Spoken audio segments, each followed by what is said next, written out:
there's a lot of backlash against Walgreens continuing to grow now after the drugstore, the giant drugstore chain, of course, announced it's not going to dispense medication abortion pills in 20 states, even in those states where abortion is legal, and even though the FDA has long approved these bills. Critics, including top Democratic lawmakers, say Walgreens is caving into pressure from Republican attorneys general. Walgreens says that they plan to dispense the drug in any jurisdiction where it is legally permissible to do so. Senator Dick Durbin, chairman of the powerful Judiciary Committee, is calling it thuggish intimidation tactics and blames state officials for, quote, bullying private businesses into denying critical help. Democratic Senator Dick Durbin joins me now. Mr. Chairman, thank you so much. It's very good to speak to you. You've spoken directly with Walgreens CEO on Monday. What was your message to her and to other pharmacies about this? I think the position of Walgreens is not clear at all. And I think it raises serious questions as to whether they should have taken this preemptive action or waited until this matter works its way through our courts. There are a number of questions that still have been not resolved at this moment. But let me say the bottom line, Andrea, as far as I'm concerned. This is a reminder to every person in America who's concerned about reproductive freedom that what's going on across America is nothing short of revolutionary.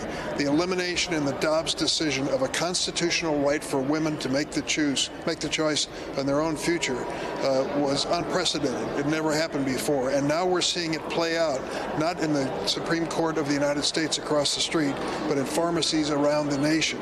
This is what you get when you decide that you're going to let every state legislature establish the law when it comes to something as basic as freedom.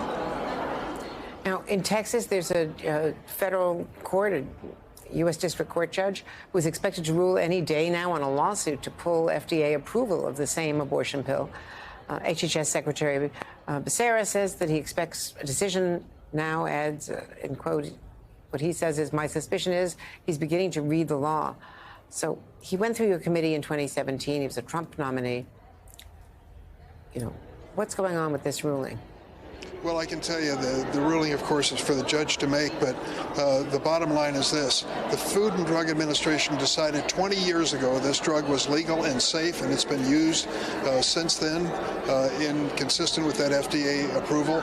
And now the opponents of this law or opponents of this measure are going into court and trying to reverse it.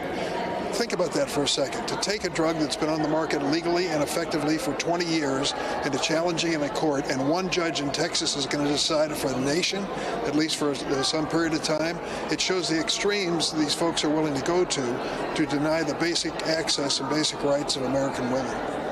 And also in Texas, which of course has been a leader in, fighting against women's health and abortion rights, we're seeing a lawsuit now brought by women who say that they have suffered medical harm when their abortion access was denied. I want to play what one of those women said. I believe this was to you, Michelle Sindor.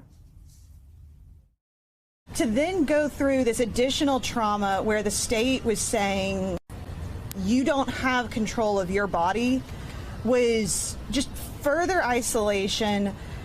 It was dehumanizing. And you just don't feel like a person fully.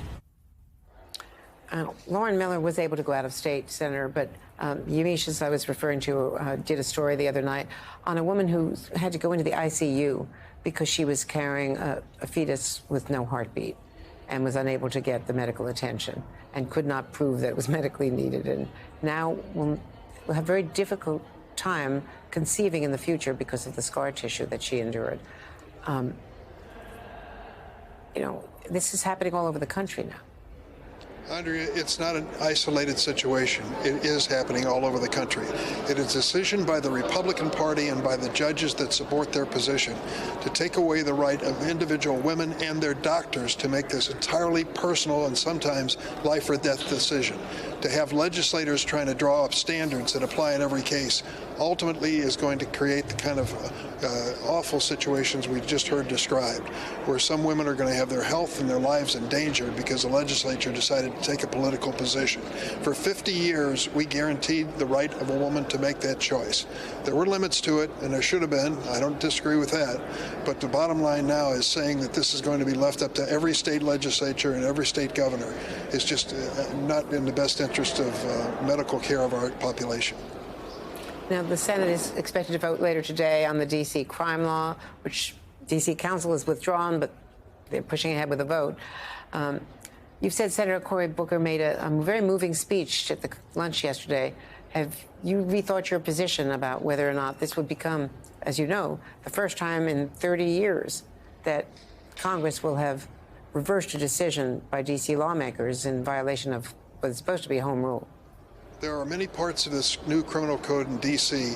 that I would jump at if we could put them into the state of Illinois or on federal basis. Crime guns, for example. Gun violence is one of the leading causes of death in America and the leading cause of death for those under the age of 18. D.C. in this version of their criminal code is moving forward to try to control these crime guns. I salute that. Some of the penalties are increasing and some are going down. It's back and forth.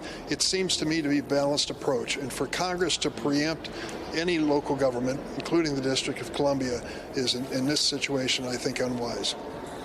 And so you're going to vote not voting no. to reverse it? That's right. But you think it will be reversed, though? They have the votes? I think A lot of that's the Democrats. case. I think that's the case.